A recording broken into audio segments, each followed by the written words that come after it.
Hi the students, welcome back to Silent Learning. മക്കളെ, നമ്മുടെ exam ഇതാ ഇനി എത്തിക്കൊണ്ടിരിക്കുകയാണ് അല്ലെ. എന്റെ മക്കൾക്ക് അടിപൊളിയായിട്ട് സോഷ്യലൊക്കെ പഠിച്ചു കഴിഞ്ഞെന്ന് മിസ്സിന് അറിയാം. പക്ഷെ നമ്മൾ ഇന്ന് ഡിസ്കസ് ചെയ്യുന്ന കുറച്ച് കാര്യങ്ങളുണ്ട്. അതൊന്നും നോക്കാതെ പോയാൽ ഫസ്റ്റ് പാടുന്ന അടിപൊളിയായിട്ട് പണി കിട്ടുട്ടോ.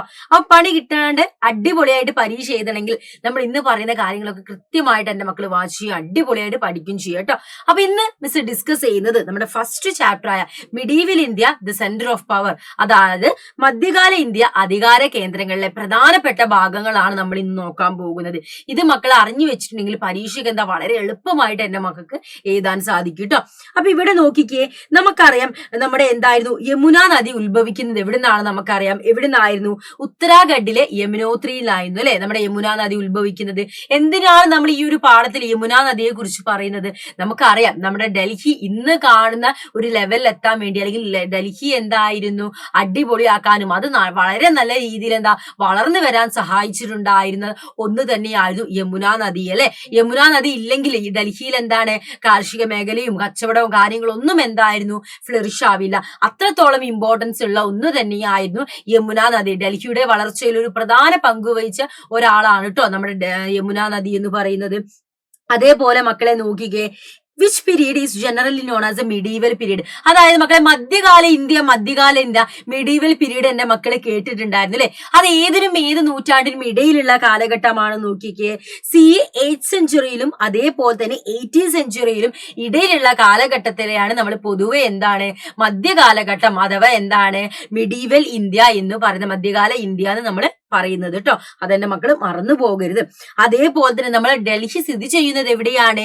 ഇൻഡോ ഗംഗാറ്റിക് സമതലത്തിൽ, ഇൻഡോ ഗംഗാറ്റിക് പ്ലെയിനിലാണ് നമുക്ക് എന്താണ് നമ്മുടെ ഡൽഹിയെ കാണാൻ സാധിക്കുന്നത് കേട്ടോ.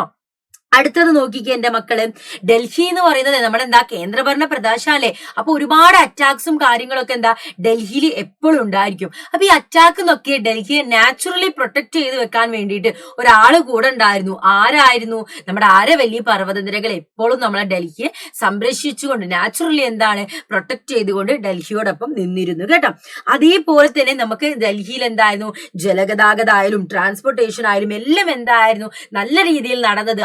കാരണമായിരുന്നു തുടക്കത്തിലെ മിസ് പറഞ്ഞതുപോലെ തന്നെ നമ്മുടെ യമുന നദി കാരണമായിരുന്നു ഡൽഹിയിൽ എന്തു ചെയ്തിട്ടുണ്ടായിരുന്നത് നല്ല രീതിയിൽ എന്താ ജലഗതാഗതങ്ങളായാലും അതേപോലെ തന്നെ നമ്മുടെ കച്ചവടങ്ങളായാലും ഒക്കെ നല്ല രീതിയിൽ നടന്നിട്ടുണ്ടായിരുന്നത്. ഇവിടെ നോക്കിക്കേ മക്കളെ, ഡൽഹിയിൽ ഒരുപാട് ആളുകൾ വരുന്നുണ്ടെങ്കിലും ഡൽഹി ഒരു അധികാര കേന്ദ്രമായി മാറുന്നത് എപ്പോഴാണ്? 8ാം നൂറ്റാണ്ടിലാണ് നമ്മുടെ ഡൽഹി എന്താകുന്നത് ഒരു അധികാര കേന്ദ്രമായി മാറുന്നത്. അങ്ങനെ അധികാര കേന്ദ്രമായി, അപ്പൊ നമ്മുടെ ഡൽഹി എന്താ ഒരു അധികാര കേന്ദ്രമായി മാറിയത് എപ്പോഴാ മക്കളെ? നമ്മൾ പറഞ്ഞു 8ാം നൂറ്റാണ്ടിലാണ് അല്ലെ. ആ ഒരു സമയത്ത് എന്തായിരുന്നു ഡൽഹിയുടെ പേര് എന്തായിരുന്നു? ദില്ലിക എന്നായിരുന്നു കേട്ടോ നമ്മുടെ ഡൽഹിയുടെ പേരുണ്ടായിരുന്നത്. നമ്മുടെ ചൗഹാൻ ഡൈനാസ്റ്റിയിലെ അവസാനത്തെ ഭരണാധികാരി ആരായിരുന്നു എന്നാണ് ചോദിക്കുന്നത്. നമ്മുടെ പൃഥ്വിരാജ് ചൗഹാനാണ് നമ്മുടെ ചൗഹാൻ ഡൈനാസ്റ്റിയിലെ അവസാനത്തെ രാജാവ്. നമുക്കറിയാം നമ്മുടെ ഡൽഹിയിൽ ആദ്യം വന്നിട്ടുണ്ടായിരുന്ന ഒരുപാട് ഭരണാധികാരികൾ വന്നിട്ടുണ്ടെങ്കിലും ഡൽഹി സുൽത്താനേറ്റ് കാലഘട്ടം എന്ന് പറയുന്നത് ഒരു ഇമ്പോർട്ടന്റ് ആയിട്ടുള്ള ഒന്ന് തന്നെയാണല്ലേ. ആ ഒരു പാഠഭാഗത്തിൽ ഇമ്പോർട്ടന്റ് ആയിട്ട് പഠിക്കേണ്ട ഒന്ന് തന്നെയാണ്. ഈ ഒരു നമ്മുടെ ഡൽഹി സുൽത്താനേറ്റില് സ്ഥാപിച്ചിട്ടുണ്ടായിരുന്ന ഒരുപാട് ഡൈനാസ്റ്റികൾ ചേർന്നിട്ടാണ് നമ്മൾ ഡൽഹി സുൽത്താനേറ്റ് വന്നത്. അതിൽ തുടക്കത്തിൽ ഏത് ഡൈനാസ്റ്റി ആയിരുന്നു? മാംലൂക്ക് ഡൈനാസ്റ്റി ആയിരുന്നു ഉണ്ടായിരുന്നത്. അപ്പൊ ഇവിടുത്തെ ചോദ്യം എന്താണ്? മാംലൂക്ക് ഡൈനാസ്റ്റിയിലെ ആളുകൾ, മേജർ റൂളേഴ്സ് ആരായിരുന്നു എന്നാണ് ചോദിക്കുന്നത്. കുത്തബ്ദീൻ ഐബക്, ഇൽത്തുമിഷ്, അതേപോലെ തന്നെ ബാൽബനായിരുന്നു ഈ ഒരു ഡൈനാസ്റ്റിയിലെ പ്രധാനപ്പെട്ട ഭരണാധികാരികൾ. എന്നിരുന്നാലും മാംലൂക്ക് ഡൈനാസ്റ്റി അഥവാ സ്ലേവ് ഡൈനാസ്റ്റി അഥവാ അടിമ വംശം ആരായിരുന്നു സ്ഥാപിച്ചിട്ടുണ്ടായിരുന്നത്? നമ്മുടെ കുത്തബ്ദീൻ ഐബക് ആയിരുന്നു. ഈ ഒരു കാലഘട്ടത്തിൽ തന്നെയായിരുന്നു ഏകീകൃത നാണയ വ്യവസ്ഥ, യൂണിഫോം മോണിറ്ററി സിസ്റ്റം ഇൻട്രൊഡ്യൂസ് ചെയ്തത്. ഇൽത്തുമിഷ് ആയിരുന്നു യൂണിഫോം മോണിറ്ററി സിസ്റ്റം ഇൻട്രൊഡ്യൂസ് ചെയ്തിട്ടുണ്ടായിരുന്നത് കേട്ടോ. ഇദ്ദേഹം തന്നെ ഇൽത്തുമിഷ് തന്നെ കൊണ്ടുവന്നിട്ടുണ്ടായിരുന്ന നാണയങ്ങൾ ായിരുന്നു തങ്കയും ജിതാലും. അത് മറന്നു പോകരുത് എന്റെ മക്കള്. അങ്ങനെ കുത്തബ്ദീൻ ഐബക്കിന് ശേഷം പിന്നീട് ഭരണത്തിൽ വരുന്നത് ആരായിരുന്നു? നമ്മുടെ ഇൽത്തുമിഷ് ആണ്.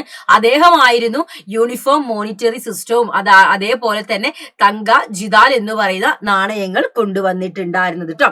ഈ ഒരു നമ്മുടെ ഡൽഹി സുൽത്താനേറ്റിലെ ഒരേ ഒരു വനിതാ ഭരണാധികാരി എന്ന് പറയുന്നത് ഇൽത്തുമിഷിന്റെ മകളായ റസിയ സുൽത്താന ആയിരുന്നു. അതേപോലെ തന്നെ നമ്മുടെ കുത്തബ്ദീൻ ഐബക് സ്റ്റാർട്ട് ചെയ്തിട്ടുണ്ടായിരുന്ന ഏത് ഡൈനാസ്റ്റി ആയിരുന്നു? മാംലൂക്ക് ഡൈനാസ്റ്റി ആയിരുന്നു അല്ലെ. മാംലൂക്ക് ഡൈനാസ്റ്റിക്ക് ശേഷം പിന്നീട് ഡൽഹി ഭരിച്ചിരുന്നത് ഖിൽജി ഡൈനാസ്റ്റി ആയിരുന്നു. ഖിൽജി ഡൈനാസ്റ്റിയിലെ ഒരു പ്രമുഖനായ ഭരണാധികാരി എന്ന് പറയുന്നത് അലാവുദ്ദീൻ ഖിൽജി ആയിരുന്നു. അലാവുദ്ദീൻ ഖിൽജിയും ജലാലുദ്ദീൻ ഖിൽജിയുമായിരുന്നു ഖിൽജി ഡൈനാസ്റ്റിയിലെ ഭരണാധികാരികൾ. ജലാലുദ്ദീൻ ഖിൽജിയാണ് ഖിൽജി ഡൈനാസ്റ്റി സ്റ്റാർട്ട് ചെയ്തെങ്കിലും ഈ ഒരു ഡൈനാസ്റ്റി നല്ല രീതിയിൽ കൊണ്ടുപോയിട്ടുണ്ടായിരുന്നത് അലാവുദ്ദീൻ ഖിൽജിയാണ്. അതുകൊണ്ട് തന്നെയാണ് അദ്ദേഹം ഒരു പ്രമുഖനായ പ്രോമിനന്റ് ആയ ഭരണാധികാരിയായി മാറുന്നത്. ഇവിടെ നോക്കിക്കേ, തുഗ്ലക് രാജവംശത്തിലെ അല്ലെങ്കിൽ തുഗ്ലക് ഡൈനാസ്റ്റിയിലെ പ്രധാനപ്പെട്ട ഭരണാധികാരി ആരാ എന്നാണ് ചോദിക്കുന്നത്. മുഹമ്മദ് ബിൻ തുഗ്ലക് ആണ് തുഗ്ലക് ഡൈനാസ്റ്റിയിലെ പ്രധാനപ്പെട്ട ഭരണാധികാരി. നമ്മുടെ മാംലൂക്ക് ഡൈനാസ്റ്റിക്ക് ശേഷം ഏത് ഡൈനാസ്റ്റി വന്നു?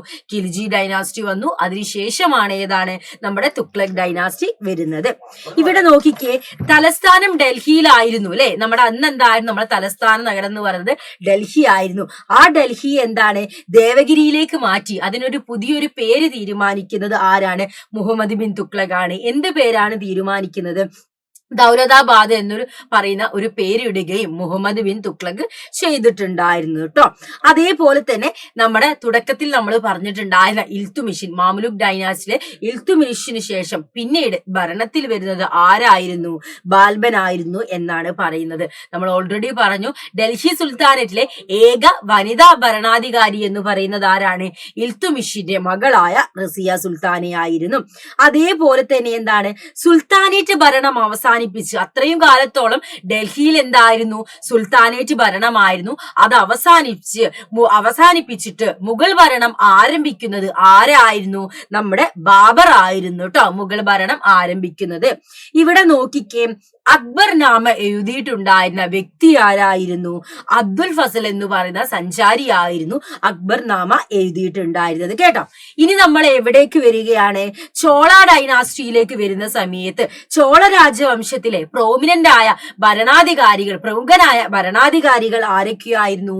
രാജരാജ ചോളനും രാജേന്ദ്ര ചോളനുമായിരുന്നു പ്രധാനപ്പെട്ട ഭരണാധികാരികൾ എന്ന് പറയുന്നത്.